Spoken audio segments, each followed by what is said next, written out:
Then comes your corner board. So you take your corner board here, same way, install it just like a straight side. Get that in place. And then you want to go ahead and bend that. What's going to happen is it's going to bend right in here to start your corner rotation. And your next bracket's going to come over here. Okay, but again, your bracket must go to one side, and it says so right on the back of the board, on corner bracket here. It has to slide over, otherwise the bracket isn't going to bend in place for you. Okay, we'll do the next one. Okay, when we get to the second and third corner boards, you want to go ahead and connect those two corner boards so that we know where our brackets need to go. Make sure that we end at the 8-foot mark where we originally started. So we'll get these connected.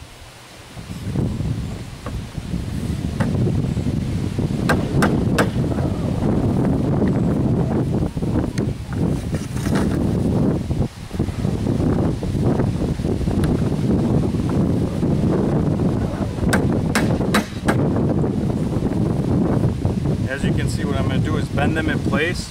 We have our original 8-foot mark right here. So I want to try to get this end as close to that 8-foot mark as possible, but also watch that, make sure we get nice even bends here. So we'll do that real quick.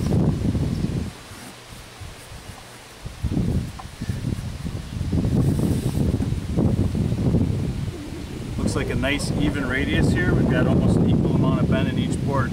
So then we can go ahead and now we know where our brackets go exactly for the corners. Okay, so we've got our second and third boards attached for the corner. Our corner bracket needs to go right here where it says on corners bracket go here. Okay, so it's going to line up right there. Now one interesting thing is this, I have to keep this bracket at a 90-degree angle to this board.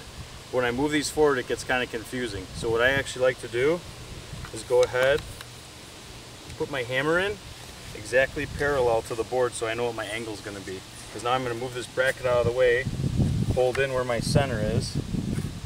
There's a little mark right there. So it's going to be right here is about where I want to go. But when I push that forward, you can see you lose all semblance of where you need to put this. So I usually slide this forward about 1 inch on the corners.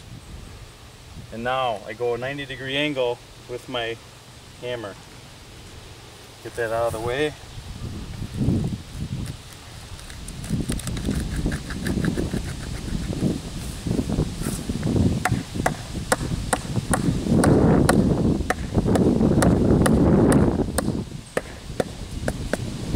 As you can see, in relation to where the bracket is to where the board is, it doesn't look like it's ever going to fit. So that's why it's kind of looks weird, but that's why I said if you line this hammer up and you bring this back now, it should line up perfectly.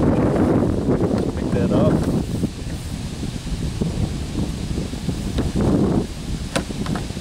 Drop it in the bracket.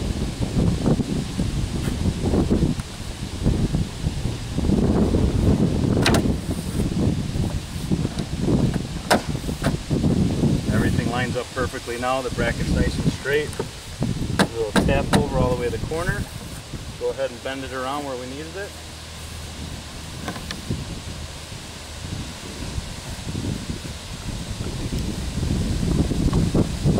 And simply we're going to repeat the process again. We're going to go ahead, take our hammer, get it parallel to the board, make sure we've got where we want our bracket here.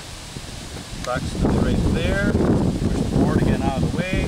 On the corner, slide your finger up about 1 inch. Drop your front spike right on your finger. Then move your finger, please. Move your hammer out. Then step it in.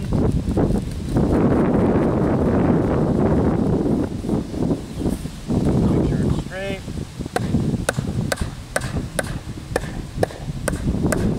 Again, it looks way out of whack. It doesn't look like this is ever going to fit here. What happens is you peel it back. Open your channel, drop it in, whack it right, turn it in. You can see we ended up right at just about our 8-foot mark. Okay, so then you go ahead and now you just continue on with the straight line again and repeat that same exact process.